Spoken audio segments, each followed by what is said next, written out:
खुशामदीद नाजरीन, मैं हूं आपकी मेज़बान अनुष्का, लेकर आई हूं आपके लिए ये खास प्रोग्राम आपकी सहेली।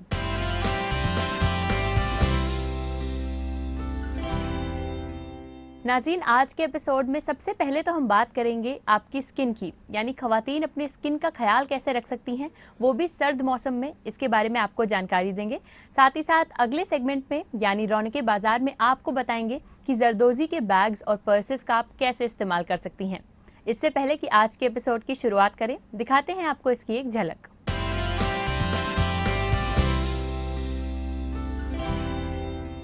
सॉक्स बहुत ज़्यादा काफ़ी हद तक स्किन को सेफ रखते हैं और हमें गंदगी से भी बचाते हैं, क्योंकि जब भी हम सर्दियों के समय में ज़्यादा मॉइस्चराइजेशन या ज़्यादा ऑयल का इस्तेमाल करते हैं तो वो डर्ट को अपने स्किन पे चिपका लेते हैं, जिसकी वजह से स्किन में फिर से फंगल प्रॉब्लम, फटना और बहुत सारी स्किन से रिलेटेड प्रॉब्लम शुरू हो जाते हैं। वैसे तो फनकाराना हैसियत से हमारा मुल्क दुनिया की तमाम तर मुल्कों में अपना एक अलग दर्जा रखता है। हमारे मुल्क के हर कोने में मुख्तलिफ किस्म की दस्तकारियाँ मशहूर हैं और उनमें सबसे नुमाया है जरदोजी वर्क।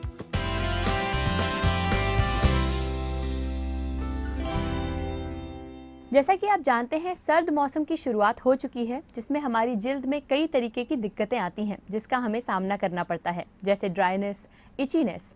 तो अगर इन परेशानियों से आप बचना चाहती हैं और अपनी स्किन का ख्याल रखना चाहती हैं तो आज के सेगमेंट में हम आपको तमाम जानकारियां देंगे। तो चलिए मिलते हैं हमारी beauty and wellness expert Meenakshi से। आपका तहे दिल से इस्तकबाल है हमारे शो में। धन्यवाद। मौसम में जैसे जैसे तब्दीलियां आ रही हैं, हमारी स्किन पे भी बहुत असर पड़ता है। इस बारे में आप क्या कहेंगी? बिल्कुल, मैं बताना चाहूँगी। सबसे पहले तो मौसम के हिसाब से हमें ये ज़रूर देखना चाहिए कि हमारी जो स्किन है वो क्या परिवर्तन, क्या चेंजेस ला रही है।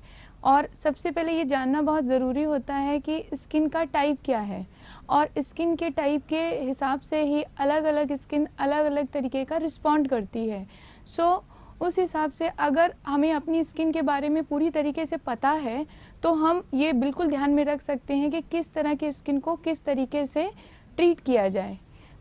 आज मैं आपको बताना चाहूँगी कि किस तरीके से जैसे हमारी स्किन, अगर हम बात करें कि हमारी स्किन बहुत ऑयली है तो ऑयली लोगों के दिमाग में ये चीज़, हमेशा जहन में ये चीज़ रहती है कि उनको किसी भी तरीके के मॉइस्चराइजेशन की कोई ज़रूरत नहीं है, बिकॉज़ उनकी स्किन ऑलरेडी ऑयली है। अभी जो हम स्किन के बारे में बात कर रहे हैं वहाँ पर स्किन अगर ऑयली है फिर भी उसको मॉइस्चराइजेशन की ज़रूरत है, लेकिन यहाँ ध्यान रखने वाली बात यह है कि उसको लाइट हाइड्रेशन वाले मॉइस्चराइजेशन की ज़रूरत है, जो ज़्यादा ऑयली ना हो लेकिन हाइड्रेशन की ज़रूरत है।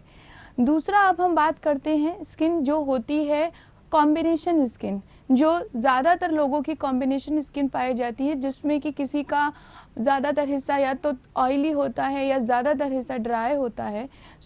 इसमें बेसिकली कॉम्बिनेशन होता है आपस में।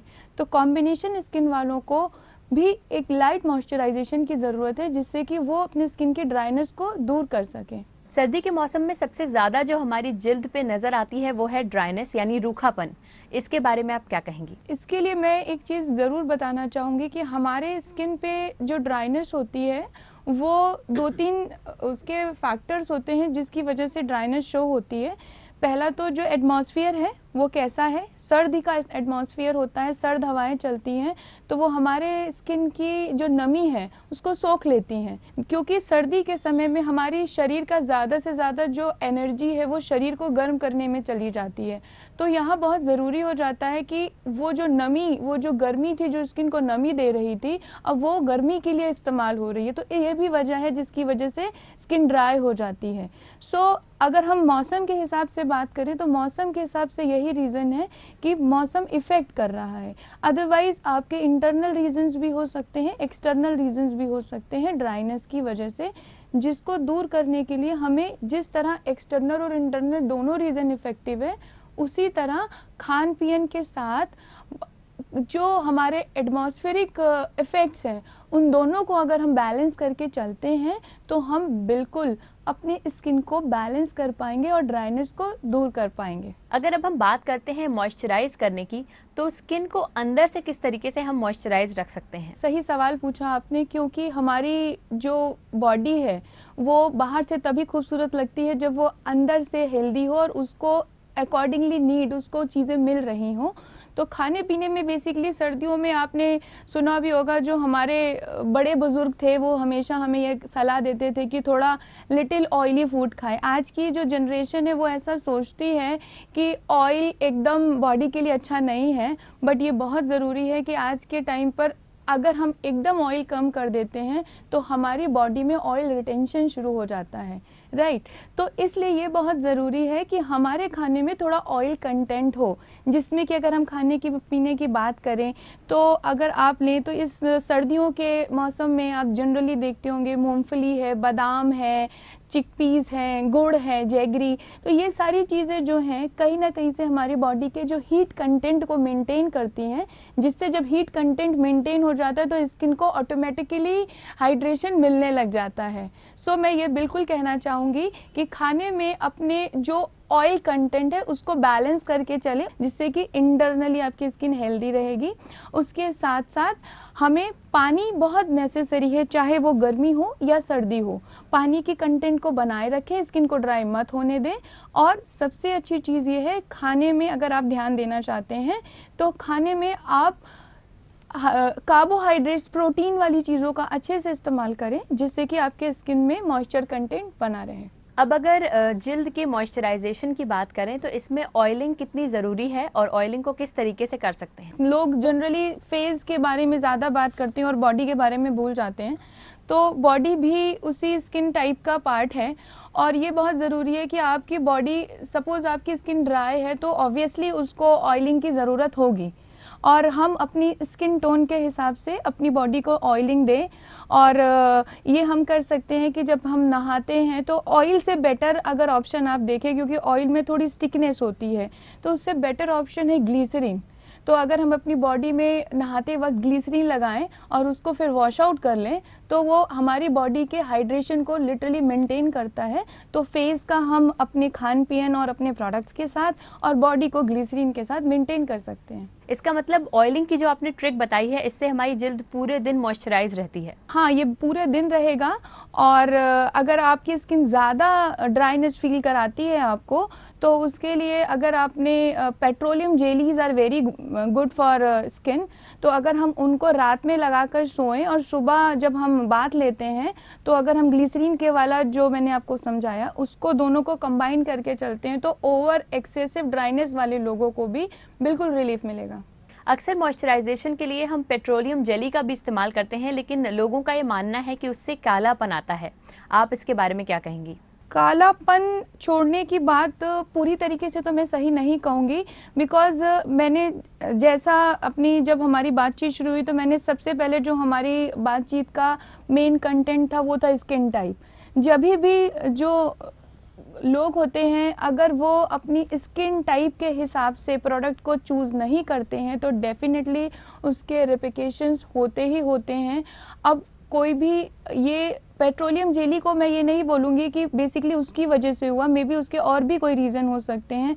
Otherwise this is the very safe for every, like आप एक छोटे बच्चे को भी पेट्रोलियम जेली लगा सकते हैं और एक ओल्ड एज लेडी को भी आप दे सकते हैं। So it's very safe. इसी मौजू पे आपसे और भी जानकारियां हासिल करेंगे, लेकिन उससे पहले प्रोग्राम में वक्त है एक वक्फे का।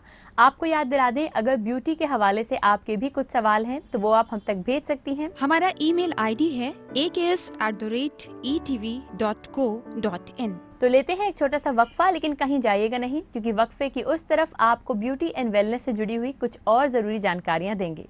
देखते रहिए आपकी सहेली।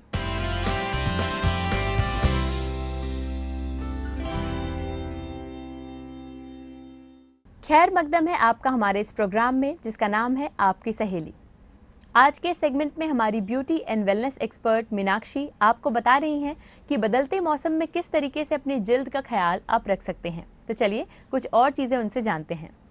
अब अगर हम फटे होंठों की बात करें, जो एक बहुत बड़ी प्रॉब्लम होती है सर्दियों में, इसके बारे में आप क्या बताएंगी? कैसे हमको इसका ख्याल रखना चाहिए? अगर आपके लिप्स चिपी हो रहे हैं तो आप जब बात लेते हैं तो उसके पहले उसे कॉटन के कपड़े के साथ लिप्स को रब करें, जिससे कि सबसे पहले उसकी डेड स्किन रिमूव हो। जब तक डेड स्किन रिमूव नहीं होती है तब तक कोई भी प्रोडक्ट लिप्स के ऊपर वर्क प्रॉपरली नहीं करता है। सो हमें ये ज़रूरी है कि हम डेड स्किन को रिमूव करें। उसके बाद नेक्स्ट हम क्या करते हैं, अगर आपके घर में गाय के दूध का घी हो, दैट इज़ वेरी गुड, और उसको हल्का सा गुनगुना करके रात को सोते समय अगर उसको हम अप्लाई करते हैं लिप्स पे, तो डेफिनेटली आपके जो लिप्स हैं वो सॉफ्ट होंगे, टेंडर होंगे। उसके साथ साथ जनरली लोगों को प्रॉब्लम होता है डिस्कलरेशन का, जिससे कि उनके लिप्स ब्लैक और पिंक नज़र आते हैं, या जो लोग स्मोकिंग करते हैं उनके लिप्स ज़्यादा ब्लैक हो जाते हैं। तो आपको ये चिपीनेस से बचाएगा, आपको ड्राइनेस से बचाएगा, उसके साथ ही ये आपके लिप्स को और कलरफुल और ब्यूटीफुल बनाता है। हाथों और पैरों में भी कई दिक्कतें आती हैं, जैसे काफ़ी रूखापन आ जाता है, तो इसके लिए हम क्या क्या कर सकते हैं जिससे इनका ख्याल रख सकें? मैं बिल्कुल ये सलाह देना चाहूँगी। बेसिकली एक जैसे मैंने पेट्रोलियम जेली के बारे में बताया, तो काफ़ी हद तक तो वो कंटेंट है जो आपकी स्किन के ड्राइनेस को ओवरकम कर सकता है। अदरवाइज़ दूसरा एक बहुत अच्छा प्रोडक्ट है जिसको कि हम जनरली शिया बटर के नाम से जानते हैं, जो कि आपको मार्केट में इजीली अवेलेबल हो जाएगा। अलग अलग कंपनियां अलग अलग नाम से बनाती हैं, लेकिन shea butter is a very good content, जो कि जिसको बहुत ज़्यादा फील होती है ड्राइनेस, अगर वो अपने स्किन पे उन्हें लगाते हैं तो उनको डेफिनेटली रिलीफ मिलेगा। वो अपने हाथों में लगाए, पैरों में लगाएं, और बेसिकली जो ज़्यादा ड्राइनेस फील कर रहे हैं उनको रात के टाइम पे ज़रूर लगाना चाहिए, क्योंकि रात को हमारे स्किन में रेजिन्युएशन होता है, यानी जो टूटी फूटी सेल्स हैं वो बनती हैं और स्किन ग्रोथ करती है। तो ये बहुत ज़रूरी है। नाइट क्रीम का यूज़ करें, बॉडी में इस तरह के मॉइस्चराइजर्स लगाएं, बॉडी मॉइस्चराइज़र हो गया, नाइट क्रीम्स हो गए, आपका जो शिया बटर मैंने बोला, तो ये सारी चीज़ें अगर आप लगाते हैं तो डेफिनेटली आपको ड्राइनेस की प्रॉब्लम से ज़रूर निजात मिलेगा। एक बहुत बड़ी दिक्कत सर्दियों की फटी एड़ियाँ भी होती हैं, जो अक्सर ठंडी हवा लगने की वजह से हो जाती हैं, रूखापन उनमें भी आ जाता है। इसके लिए क्या हमको सॉक्स पहनने चाहिए, और इसके अलावा हम कैसे इसका ख्याल रख सकते हैं? सॉक्स बहुत ज़्यादा काफ़ी हद तक स्किन को सेफ रखते हैं और हमें गंदगी से भी बचाते हैं, क्योंकि जब भी हम सर्दियों के समय में ज़्यादा मॉइस्चराइजेशन या ज़्यादा ऑयल का इस्तेमाल करते हैं तो वो डर्ट को अपने स्किन पे चिपका लेते हैं, जिसकी वजह से स्किन में फिर से फंगल प्रॉब्लम, फटना और बहुत सारी स्किन से रिलेटेड प्रॉब्लम शुरू हो जाते हैं। अगर सॉक्स को पहना जाए तो लिटरली हम काफ़ी सारे स्किन प्रॉब्लम्स को बचा सकते हैं। ड्राइनेस के साथ साथ स्किन की टैनिंग को भी हम बचा सकते हैं। उसके साथ में एक छोटा सा सजेशन और देना चाहूँगी कि अगर विंटर्स के टाइम पर हम पेडिक्योर को, इवन मैनीक्योर को अगर हम थोड़ा सा जगह दें अपनी डेली की लाइफस्टाइल में, अगर उन्हें आप घर पे भी कर सकते हैं, आप बाहर से भी करवा सकते हैं, तो अगर हम इनमें पूरा ध्यान रखते हैं तो हम अपनी डेड स्किन की प्रॉब्लम, तो क्या हमारे हाथ पैरों में किसी भी तरह के इन्फेक्शन या किसी भी तरह की कोई प्रॉब्लम है तो डेफिनेटली हम उससे निजात पा सकते हैं। इसका मतलब अगर डेली बेसिस पे हम मोज़ों का इस्तेमाल करें तो एड़ियों का ख्याल रख सकते हैं? बिल्कुल, डेली बेसिस पे ही करेंगे तभी इनके रिजल्ट्स आते हैं। फॉर अ वन डे हम कुछ भी ये नहीं कह सकते कि एक दिन में करने से कोई मिरेकल हो जाएगा। अब अगर बात करते हैं चेहरे की जिल्द की, जिसका हमें खास ख्याल रखना चाहिए, तो किस तरीके के फेशियल्स हैं जो हमको लेने चाहिए? उनकी टेंडेंसी कैसी होनी चाहिए? फेशियल की tendency once in a month ज़रूर होनी चाहिए, और अगर आपकी एजिंग स्किन है तो जो भी आपके कंसल्टेंट हैं उनसे अपनी स्किन को कंसल्ट करवाएं और वो आपको सही राय देंगे कि आपको 15 दिन में ज़रूरत है या 1 महीने में ज़रूरत है। बाकी आपकी एज फैक्टर बहुत डिपेंड करती है कि फेशियल आपको कब लेने चाहिए और कौन से लेने चाहिए। अक्सर हम घर पे मॉइस्चराइजिंग क्रीम का इस्तेमाल करते हैं, तो क्या वो ही काफ़ी है या फिर घर की मलाई भी हम यूज़ कर सकते हैं? आजकल के ज़माने में प्योरिटी एक बहुत बड़ा इशू है, तो अगर आपकी चीज़ें प्योर है और आपकी स्किन उसके साथ रिस्पॉन्ड कर रही है तो आप मलाई वगैरह लगाएं। अदरवाइज़ मार्केट में इस समय बहुत सारी कंपनियां अलग अलग तरीके के नाइट क्रीम्स लॉन्च करी हैं, जिनको अगर आप लगाएंगे तो उनसे बिल्कुल आपके स्किन में फ़र्क पड़ेगा। और नाइट क्रीम्स को लगाने से आप अपने एजिंग को डिले कर सकते हैं, अपने स्किन को रिंकल से, ब्लैमिशेस से, बहुत सारी जो स्किन प्रॉब्लम है जो कि हमारे स्किन को प्री मैच्योर बनाती हैं, उससे हम अपने स्किन को ओवरकम कर सकते हैं। आखिर में हम चाहते हैं कि खवातीन को आप कुछ खास टिप्स दें, खासकर इस बदलते मौसम के लिए। बिल्कुल, मैं एक लास्ट टिप ज़रूर देना चाहूँगी। इस सर्दी के मौसम में अपने फेस पर सनस्क्रीन लोशन को ज़रूर इस्तेमाल करें और ये ज़रूर ध्यान रखें कि आप कितने समय के लिए धूप में बाहर जा रहे हैं और कितने समय आप अंदर हैं। और हम सर्दियों में जनरली ये चीज़ भूल जाते हैं कि हम धूप ले रहे हैं तो हमारी स्किन पे उसका इफ़ेक्ट क्या होगा। तो सनस्क्रीन, मॉइस्चराइज़र और जो हमारी नाइट क्रीम्स हैं, इसको अगर हम रेगुलरली लगा रहे हैं तो हम अपनी स्किन को बहुत आसानी से विंटर से प्रोटेक्ट कर सकते हैं और एवरग्रीन ब्यूटीफुल दिख सकते हैं। आज के हमारे इस एपिसोड में आपने बदलते मौसम से जुड़ी हुई काफ़ी सारी चीज़ें हमारी खवातीन को बताई, साथ ही साथ उनको चेहरे से रिलेटेड भी कुछ टिप्स दी। इसके लिए शुक्रिया। आपका भी बहुत बहुत शुक्रिया। और इसी के साथ वक्त है एक और वक्फे का, लेकिन आपको याद दिला दें, अगर आपके भी ब्यूटी के हवाले से कुछ सवाल हैं तो वो आप हमें भेज सकते हैं। हमारा ईमेल आईडी है aks@etv.co.in। वक्फे की उस तरफ आपको ले चलेंगे बाजार की ओर, जहां हम दिखाएंगे जरदोजी के कुछ खूबसूरत बैग्स। देखते रहिए आपकी सहेली।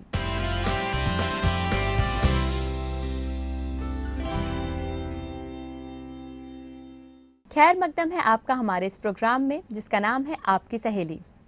खवातीन की हमेशा यही कोशिश रहती है कि वो अपने पहनावे का खास ख्याल रखें और हर लिबास में खूबसूरत लगें। इसीलिए अपने लिबास के साथ मैचिंग एक्सेसरी का होना भी बेहद ज़रूरी है। आज के सेगमेंट में हम आपको ले चल रहे हैं बाजार की ओर, जहां खूबसूरत जरदोजी बैग्स आपका इंतजार कर रहे हैं।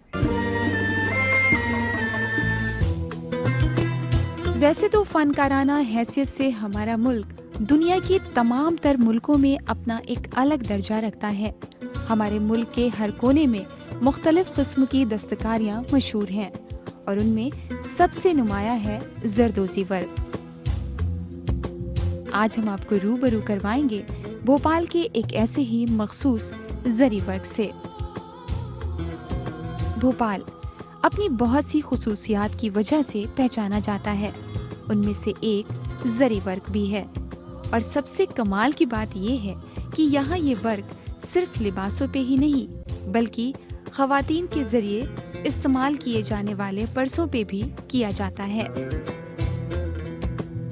मुख्तलिफ किस्म के मोतियों और तारों से बनाए जाने वाले ये पर्स खूबसूरती की अनोखी मिसाल है। इन पर्सों पर नफासत से की जाने वाली कारीगरी बेहद खूबसूरत होती है। किसी भी खातून के लिए इनकी कशिश से बच पाना मुश्किल होता है। भोपाल में पर्सों पे किया जाने वाला जरी वर्क एक अरसे से चला आ रहा है। नवाबों के दौर में इस फन की इब्तिदा हुई थी, जो मौजूदा दौर में भी कायम है। उस दौर में नवाब भोपाल इन्हें अपने मेहमानों को तोहफे के तौर पर देते थे। आज भी जब लोग भोपाल घूमने आते हैं तो वो इन पर्सों को यादगार के तौर पर अपने साथ ले जाते हैं। खवातीन इन पर्सों को इसलिए भी तरजीह देती हैं क्योंकि ये आसानी से मशरक़ी लिबासों के साथ मैच हो जाते हैं। जरदोजी पर्सों का इस्तेमाल शादी या किसी तकरीब में कसरत से होता है। जदीद दौर में भी जरदोजी पर्सों का फैशन अपने आप में एक नयापन कायम किए हुए है। इसी वजह से इन पर्सों को सदाबहार कहा जाता है। इन पर्सों की अनोखी कारीगरी और मुख्तलिफ वैरायटी की वजह से लोग इन्हें तोहफे के तौर पे देने के लिए भी इस्तेमाल करते हैं। ये जरदोजी पर्स हैंडवर्क की एक बेमिसाल नज़ीर पेश करते हैं। जरदोजी पर्सों की मांग सिर्फ हमारे मुल्क में ही नहीं, बल्कि बैरूनी मुल्कों में भी बहुत ज्यादा है। खास तौर से इन पर्सों का इस्तेमाल ईद, दिवाली जैसे त्योहारों में ज्यादातर किया जाता है। इन पर्सों की कीमत भी मुनासिब होती है, जिससे इसका इस्तेमाल हर तबके की खवातीन आसानी से कर सकती हैं। बाजारों में जरदोजी वर्क की मुख्तलिफ किस्में मौजूद हैं। हल्के फुल्के वर्क से लेकर भारी भरकम कढ़ाई वाले ये पर्स हर मौके के लिहाज से आसानी से दस्तयाब हैं। इन्हीं तमाम तर खुसूसियात की वजह से ये जरदोजी वर्क भोपाल की पहचान बन चुके हैं। मुल्क के हर कोने से लोग इन्हें खरीदने आते हैं। जरदोजी के ये पर्स खवातीन को एक मुकम्मल खूबसूरती बख्शते हैं और हर मौके पर खास नजर आते हैं। तो अगर आपके घर में भी जश्न का कोई माहौल बन रहा है तो आप भी इन पर्सों को मुंतखब कर सकती हैं और अपनी शान में इजाफा कर सकती हैं। हमें उम्मीद है कि खवातीन ने आज के सेगमेंट से भी काफ़ी सारी चीज़ें सीखी होंगी और वो अपने फैशन यानी पहनावे को और ज़्यादा खूबसूरत बनाएंगी। इसी के साथ वक्त है कि हम आपसे अलविदा कहें, लेकिन आपको याद दिला दें, अगर आपके भी कुछ फीडबैक हैं या सवाल हैं तो वो आप हम तक भेज सकती हैं। हमारा ईमेल आईडी है aks@etv.co.in। आज के लिए हम कहते हैं आपको अलविदा। अगले एपिसोड में फिर से हाजिर होंगे तमाम जानकारियां लेकर। तब तक के लिए आपकी सहेली की पूरी टीम को दीजिए इजाजत। खुदा हाफिज।